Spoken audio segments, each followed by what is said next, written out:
الحمدللہ ایک دفعہ محبت سے محمد اور آل محمد پر درود پاک۔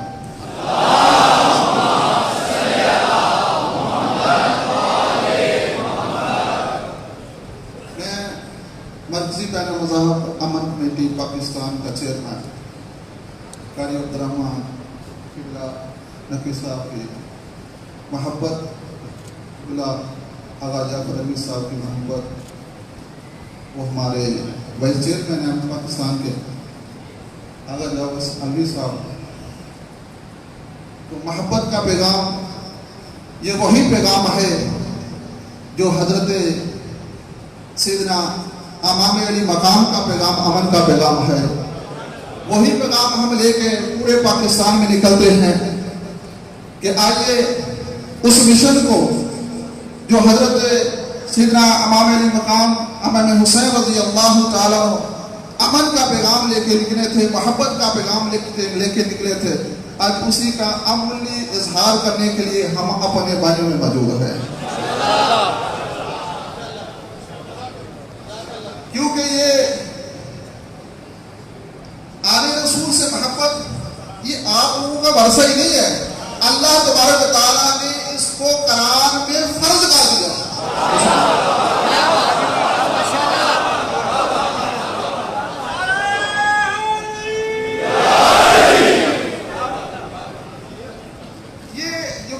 یہ ضروری نہیں کہ بندہ آل محمد سے محبت ہونے کے لیے یہ سارے تب تک بندہ مومن نہیں ہو سکتا، مسلمان نہیں ہو سکتا جب تک اس کے دل میں محبت اہل بیت نہیں ہوتی۔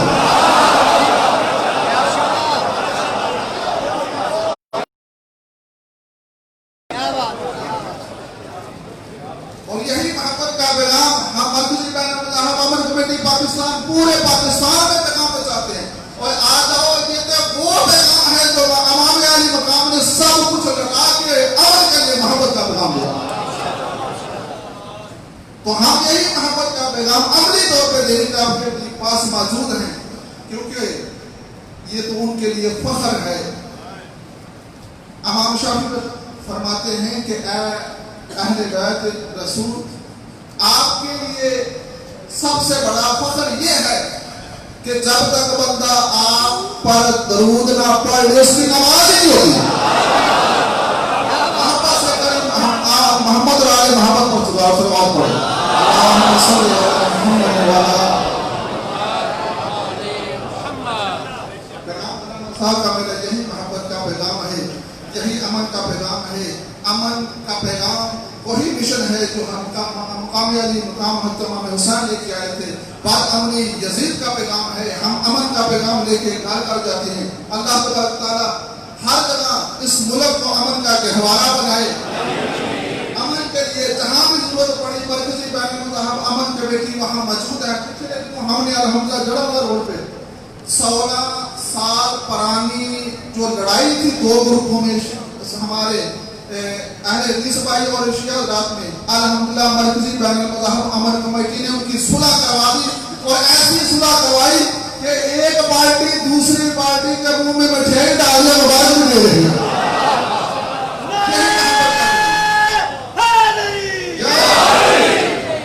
اللہ تبارک تعالیٰ کامیابی عطا فرمائے، ہمیں امام حسین کے میسج کو، امن کے میسج کو پڑھنے کی توفیق عطا فرمائے۔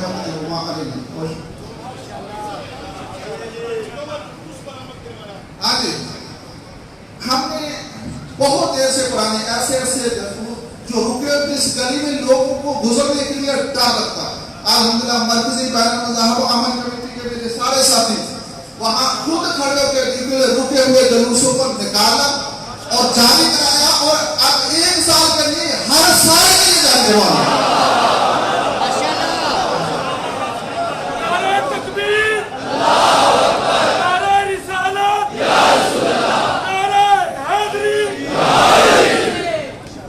دیکھیے میں نے کل بھی عرض کیا تھا کہ یہ مجلسیں یہ محرم کسی کے خاص نہیں، یہ مجلسیں قاضی صاحب کے بہت شکر گزار ہیں، علامہ صاحب کے ساتھ شکر ہے، یہ مجلسیں یہ محرم کسی کے خاص نہیں۔